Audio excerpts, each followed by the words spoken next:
hats off to all of you.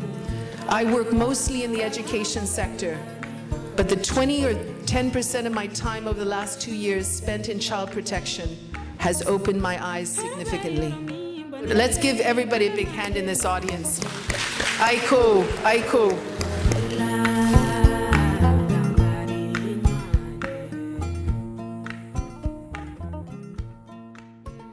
I think children in this country get a raw deal.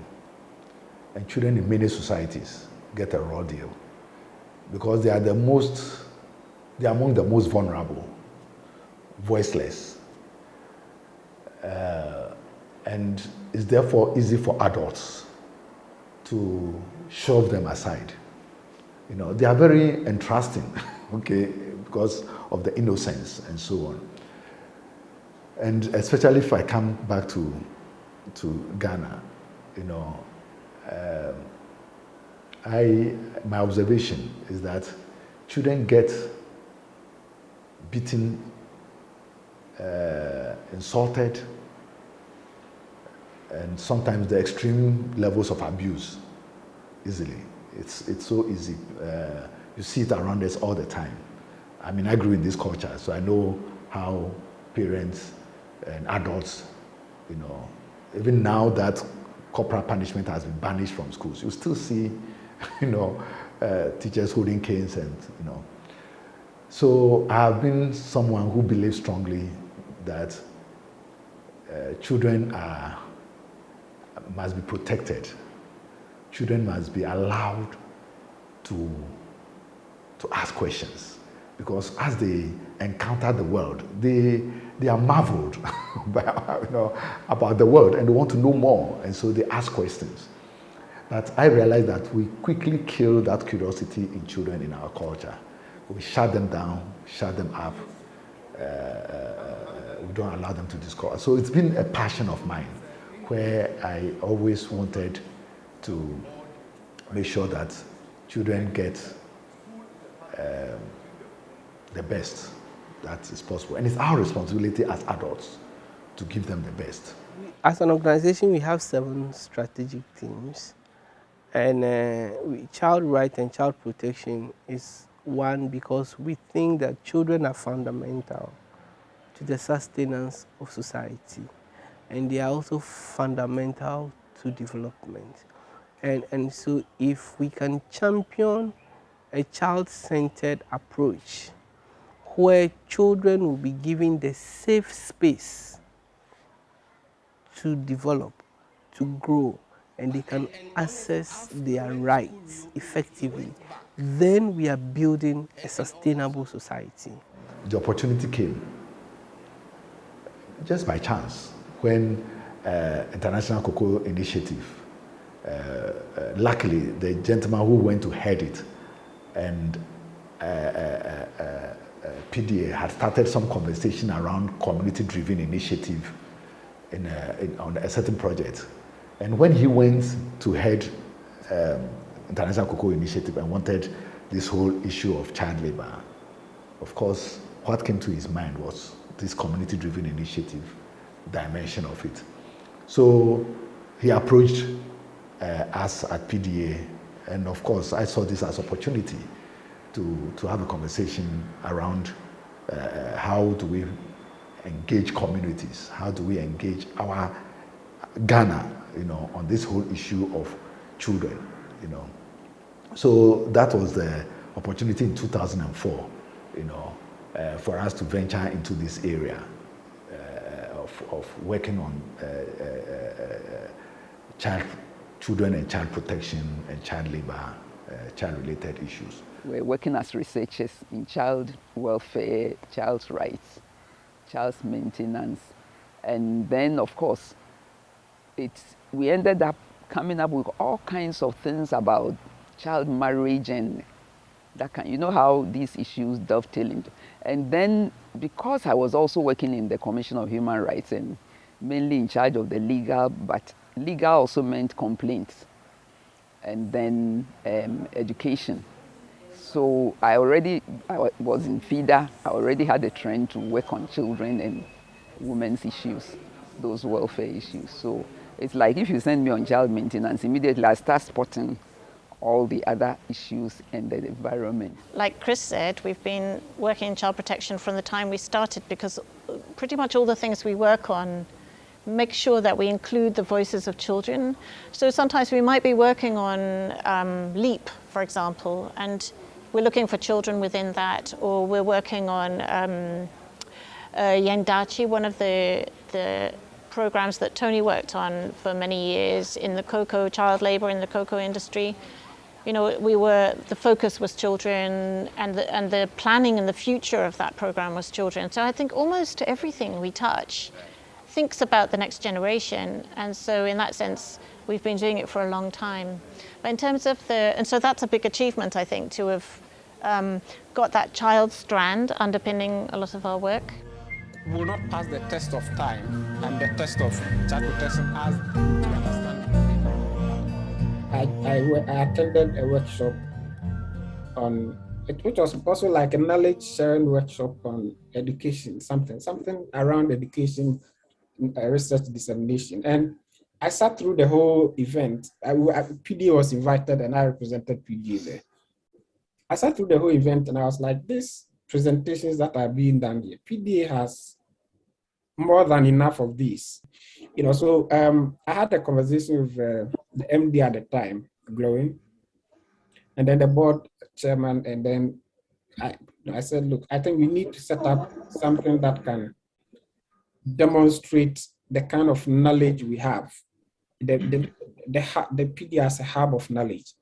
The question, however, was what kind of knowledge sharing we want to have. So we did some internal reflections and realized we've done quite a lot of stuff, because we were thinking about all kinds of things, you know, agribusinesses, in the agri sector, in the education sector, in almost every sector we had done some work. But we came to the conclusion that we've done quite a good amount of work in the child protection sector, especially history back to the Yangdachi project that involved PDA and the cocoa sector fighting child trafficking, child labor. Streetism actually is on the rise, and it's something that we are really facing. Somewhere in 2018, November, we came out with an idea to start child protection knowledge sharing workshop, where we convene with our own resources organizations working in the child protection space. You come and you share your work, and then we dialogue and also look at what next. In Ghana, it looks as if, you know, the community type punishment, go and do this, go and CPA, etc., is not very common. So it's being suggested that there's a need to take a look at the punishments. We realize that no, it's great if we can start the state of child protection report, and where we talk to all the partners in the space, depending on the nature of their work, they can author papers, research papers, their project experiences about child protection, and we compile that into the state of child protection in Ghana. It's something we anticipated that we'll be doing every 2 years. We've done the first one. We are hoping to start the second one so maybe somewhere next year. So. The idea was already, simmering when I got in touch with PDA, and then they took me on and then put the State of Child Protection report on my desk and asked me to work on it. I played an editorial role, so I was supposed to be the editor on this. Now, just based on a recognition of where I was coming from in my position and all of that, I thought it would be important to get a co-editor as well, and as somebody who's much more deep-seated within the academic environment, but more importantly also that understands issues of child protection for which the report was going to be based on. So I reached out to the professor at the University of Ghana, Dr. Frimpong Manso. So he came on board and then served as the co-editor for the project.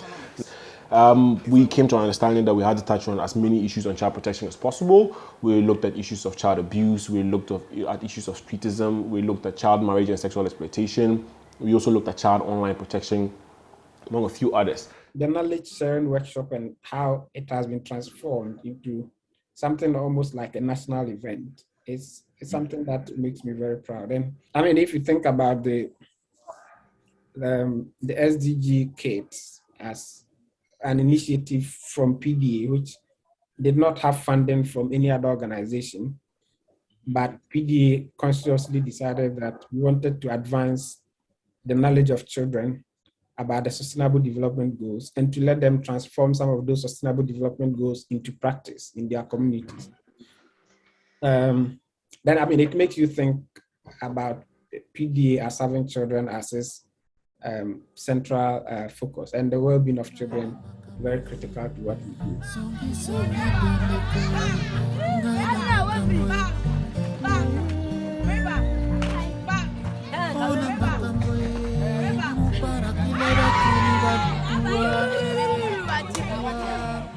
On the 20th November, if I'm right, every year there's World Children Day. What do we do to, mark those days or that particular day in every year, so that won't be like just a celebration and then after the celebration we go back to normal and then forget about children? So we needed to do something that would be permanent and then to always give us that, keep reminding us where we want to get to, especially in the lives of children. So we wanted to do something, we wanted to introduce something. So that's when we decided to introduce the child abuse tracker. And at the point we were just finding what we could use. And then I think Tony came up with the idea. He mentioned something like the Ushaidi, and then I just had to look for it. And then I realized we could use this to gather information and then use that information to also remind ourselves of where we are in terms of child protection issues, particularly in Ghana. For the child abuse tracker, we've used information from the app to conduct a research. We were able to sample some cases from there, and we're able to follow up on those cases to see how justice is being meted out to people who are culprits, or how victims are treated when such cases come up. And then I think apart from that, we've also used it for, we produce quarterly infographics that are shared on social media as a form of advocacy. I think there's also another phase to it, which we've not done yet, but we are hoping to do, is to engage media houses on some of these issues. Because if you look at the sources or where we get our information from, is both print and then online media platforms. So the other plan is to engage some of these media houses, like the breakfast shows, talk about these issues, make more advocacy around those issues, which we've not yet done, but we are hoping that we'll be able to do that at some point. We would actually want to build a robust evidence of child protection and how the systems are working or not, and then use it to effectively engage government and other key stakeholders. Northern Ghana, for instance, you don't see a lot of reports there. We want to expand child abuse tracker there. We want to start with our new partnership with AfriKids. For instance, that is based in the north. We want to start the child protection knowledge sharing workshop there. We are having conversation now to build a program that you don't need to be clicking online portals to get cases of reported child online, but then it will be an AI system that will be programmed. So if every 2 hours or 3 hours, it will automatically scan through all the websites that you program into it and identify those child cases, put them together, and then we can review it to see whether they are one case being reported multiple times. We'll see how we filter that proper and then go. So that makes the updating of the case even easier, and thinking about, if possible, have a live reporting where people can report cases, but their identities and everything will still be protected. And those that come live will see whether can be connected to the nearest police or state agencies to report. Use all their energy as if they are fighting their opponents, and they exert all their energy. Teaming up with PDA has been quite interesting, in a sense that you get to be exposed to some of the expertise which for us in a civil society street we don't usually place priority on, but because PDA works as a private sector civil society of a sort, yes, they have that blend of approach, and so yeah, few things to learn here and there, engaging along those lines. So we have for some time now, a couple of years, I think 2-3 years, have participated in the convenings around child protection. Child protection is very dear to our hearts as an organization that prioritizes the needs of girls and the vulnerable, and even vulnerable young women. And so child protection and safeguarding are key components of our programming, and we continue to ensure that all the stakeholders that we interact with and engage with are familiar with this conversation and prioritize the needs of children and their protection as well. We've learned more from some of the things, the conferences and the seminars that we'll be having. I think most of the time the topics that we choose for the child protection sessions or seminars has been very, very helpful. We've learned a lot of things, discuss issues. Sometimes it helps in learning from each other. What other organizations are doing in terms of child protection, their various connects that they have. I think it has been very, very helpful. And even when we come to these sessions, we bring our various publications, documents that we have produced along the line. We learn things, people interact with each other, we build network, partnership, and all those things. So it has been very, very successful. That is the motivation, our brain behind that, and we are working with partners in the space. The one thumb up I'll give to PDA is getting other organizations involved, linking, making the, and that's one of the issues I've always been interested in, because you find little bits of work here, touch here, people work, then they go, then the community falls back or even retrogresses sometimes. They can't maintain.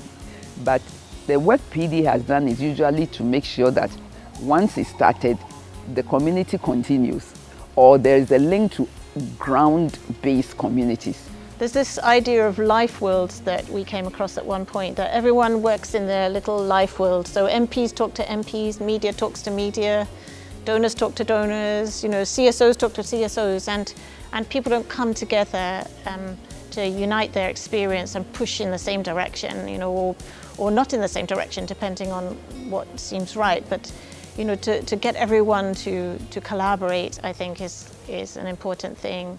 And that is, it's one of the programs that PDA has funded itself, because we believe in it so strongly from the beginning. I think now others are coming on board, but it's something that we've believed in and wanted to pursue for many years.